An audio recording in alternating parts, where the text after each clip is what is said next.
يعني على كل مليون عندك هتبتدي تاخد 1000 عملة، وال1000 عملة دي أقل سعر ليها هيكون $70 وأعلى سعر ليها هيوصل ل$100. منافسة كبيرة بتحصل ما بين عملة البيتكوين أقوى عملة موجودة في العملات الرقمية وما بين عملة HMSTR الخاصة ببوت همستر كومبات، لدرجة إن في ناس متوقعة إن سعر العملة دي هيكون كبير. بس أنا توقعي وتوقع الناس المحللين للعملات الرقمية بيقول لك إن أقل حاجة هتحصل عليها من خلال المليون اللي عندك اللي بتحولها ل1000 بتاخد منها المفروض $70، واعلى سعر هتوصله المفروض اللي هو بيكون $100. لان البي بي اتش عندك المفروض ان ده مقياس بيستخدم لقياس نسبة نشاطك على بوت الهمستر. يعني ايه البي بي اتش؟ يعني الربح في الساعة، وبالتأكيد ان هيكون عليه توزيع كبير من العملات الخاصة بيك، لان ده اللي بيقيس نشاطك على البوت اللي داخل مثلا بقاله شهر، مش زي اللي بقاله 2، مش زي اللي بقاله 5، مش زي اللي بقاله 6، لان التوزيع عموما هيكون اكتره على البي بي اتش.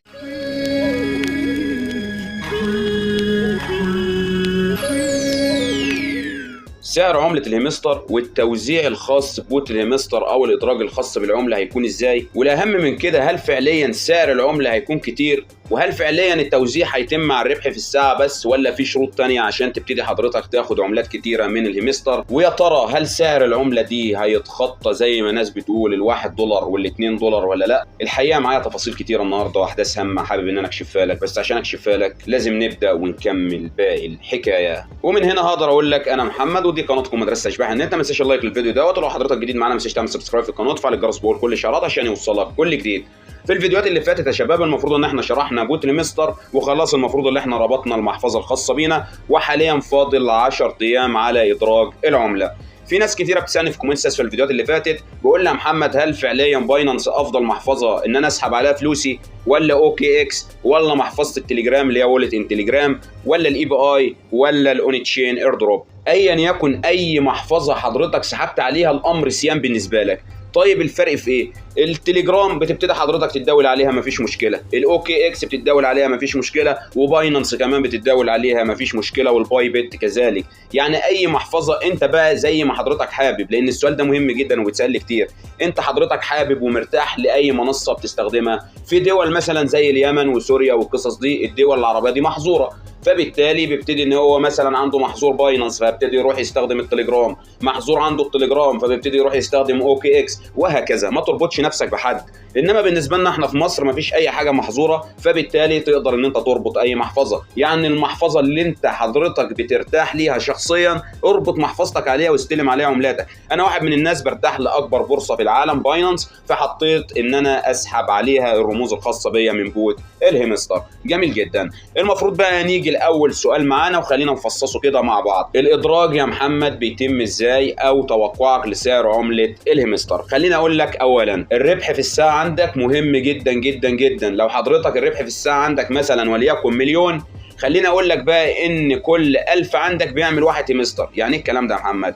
يعني دلوقتي عزيزي المفروض عندك ربح في الساعه هنا مليون، وليكن مليون، فالربح في الساعه المليون دوت المفروض ان كل 1000 من المليون بيبتدي يدوك 1 همستر. يعني قد ايه؟ يعني المليون بيديني 1000 من الهمستر. اكيد الفكره واصله لك دلوقتي. يعني انا دلوقتي معايا 2 مليون يا محمد، يبقى ال 2 مليون هيدوك 2000 عمله من الهمستر. بس كده؟ لا مش بس كده. عرفنا دلوقتي توزيع الربح في الساعه بيتم ازاي. ان عندك المليون الخاص بالربح في الساعه، انا بديك دلوقتي حاجات كتيره جدا قبل ادراج العمله، مفيش اي مصدر قال الكلام ده، ده توقعي انا الشخصي للي هيتم فعليا. وهتقول محمد قال، واحفظ الفيديو ده عندك عشان ترجع له مره ثانيه هتقول محمد قال الكلام ده. كل مليون عندك في الربح في الساعه بيديك 1000 من عمله الهمستر. جميل جدا جميل جدا. نيجي بقى للحاجه الثانيه معانا، توقع السعر العمله، اقل حاجه فيها واعلى حاجه هتوصل لها العمله. خلينا كده بحسبه بسيطه نرجع هنا على الاله الحاسبه عندنا، وبالشكل دوت المفروض ان احنا قلنا مثلا ان انا معايا مليون الربح في الساعه، فحاليا المليون دي هتتحول عندي لقد ايه؟ ل1000 من الهمستر. جميل جدا. 1000 رمز او قطعه من الهمستر. خلاص على كده معايا 1000.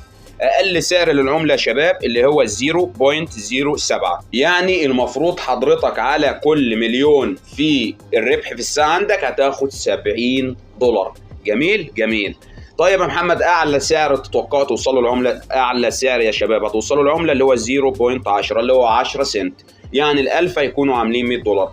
اقل سعر حضرتك هتبيع عليه اللي هو 0.07 هيكون معاك $70 بالشكل دوت على ايه؟ على المفروض المليون في الربح في الساعه. طيب معاك 2 مليون يبقى $140، معاك 3 مليون تزود بقى 210 وهكذا. يعني المفروض ان حضرتك ده اقل سعر. اعلى سعر زي ما كلمتك هيكون قد ايه؟ اللي هو 10 سنت. يعني حضرتك هتبتدي تاخد على 1000 رمز اللي هم عاملين مليون في الساعه اللي هو الربح في الساعه هيكونوا عاملين $100. يعني انت معاك مثلا 2 مليون هتاخد $200 وهكذا. مش بس كده، لا ده المفروض ان عمله الهيمستر حاليا بتنافس البيتكوين. يعني ده كلام ناس محللين للسوق والعملات الرقميه بيقول لك فعليا ان الهيمستر دي عامله ضجه كبيره جدا، يعني ضجه ما حدش شافها قبل كده ولا حد هيشوفها بعد كده، لدرجه انها حاليا بتنافس البيتكوين. يعني بيقول لك ده بتنافس، خلاص في منافسه بينها وبين البيتكوين، اللي سعر العمله الخاصه بالهيمستر دي هتتخطى البيتكوين في المستقبل. ده ناس محلله للسوق بتقول الكلام ده. نيجي بقى لاهم حاجه عندنا بعد كده، هل التوزيع هيتم على الربح في الساعه بس؟ هقول لك لا، مش على الربح في الساعه بس. انت كده بقى يعتبر ان انت ما عملتش حاجه. هتقول لي ليه؟ هقول لك تعال معايا.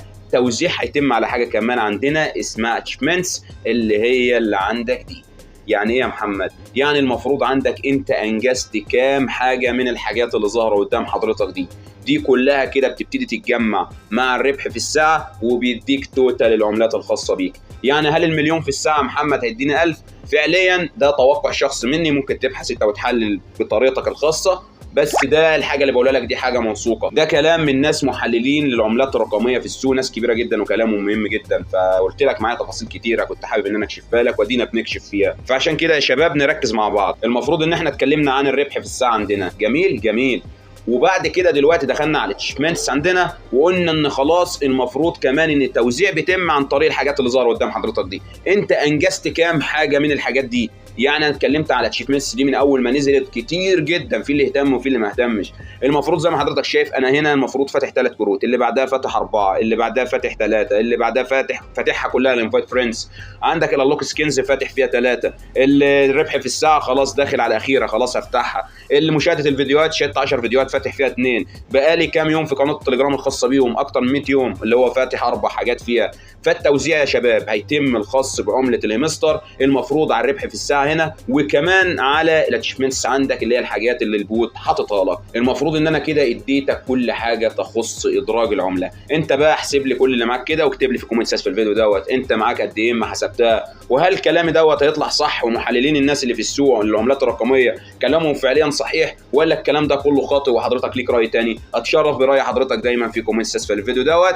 طبعا في حاجه مهمه جدا يا شباب، وان في لانش بول هيحصل على منصه باينانس وعلى اوكي اكس وعلى غيرها من المحافظ الثانيه.